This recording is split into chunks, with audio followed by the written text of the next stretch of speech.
Everyone, मैं हूं शिफाली गिरधरवाल और आप देख रहे हैं कंसल्टीज एक्सपोर्टर्स।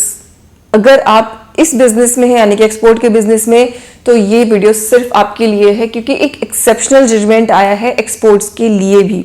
तो आप में से जो एक्सपोर्टर्स हैं वो तो ये जानते होंगे कि जो लोग इंडिया से बाहर एक्सपोर्ट करते हैं उनको जीएसटी में काफी सारे बेनिफिट्स मिलते हैं। किस तरह के बेनिफिट्स?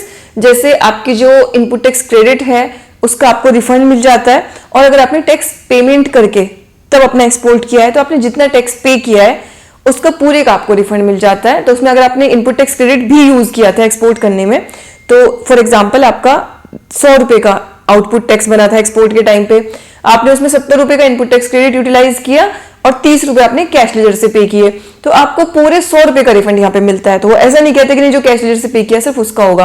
और अगर आपने नहीं भी टैक्स पे किया, बिना टैक्स पे किए कर दिया, तो वो भी पॉसिबल है जीएसटी के अंदर। तो फिर आपको क्या होता है, जो आपका इनपुट टैक्स रेट है उसका रिफंड मिल जाता है।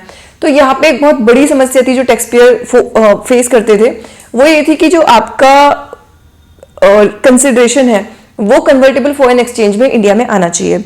अब इंडिया में काफी सारे सर्विस प्रोवाइडर्स हैं जो पेपल की सर्विसेज यूज करते हैं और पेपल के थ्रू अपने पेमेंट्स रिसीव करते हैं। तो यहाँ पे पेपल के साथ दिक्कत ये है कि वो क्या करता है कि जो रिसीव होता है उसको पेमेंट, उसको इंडियन रुपीज में कन्वर्ट करके तब आपके अकाउंट में ट्रांसफर करता है। और काफी सालों से इस केस में जो इनपुट टैक्स क्रेडिट का या फिर जो आउटपुट टैक्स है उसका रिफंड नहीं दिया जा रहा था, क्योंकि इस केस में ऑफिसर कहता था कि आपको कन्वर्टेबल फॉरेन एक्सचेंज में पैसे नहीं मिले हैं।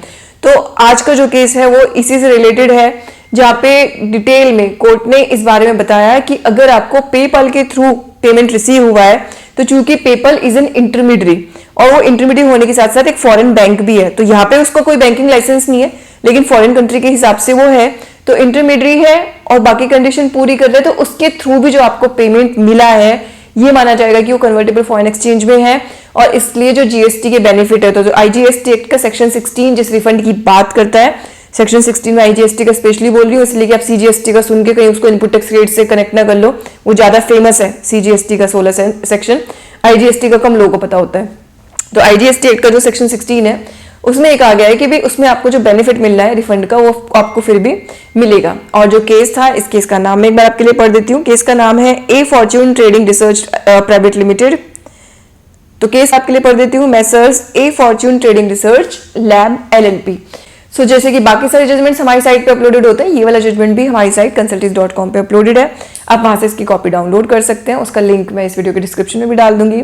और इसी के साथ आई थिंक ये वीडियो काफी सारे एक्सपोर्टर्स को यूज आएगी। ये जजमेंट आप लोग जा सकते हो जहां पे कोर्ट आपका इस तरीके से रिजेक्ट करता है रिफंड, एक्सपोर्टर्स की काफी काम आने वाली है। और इसी के साथ ये वीडियो में क्लोज कर रही हूँ। Thank you so much.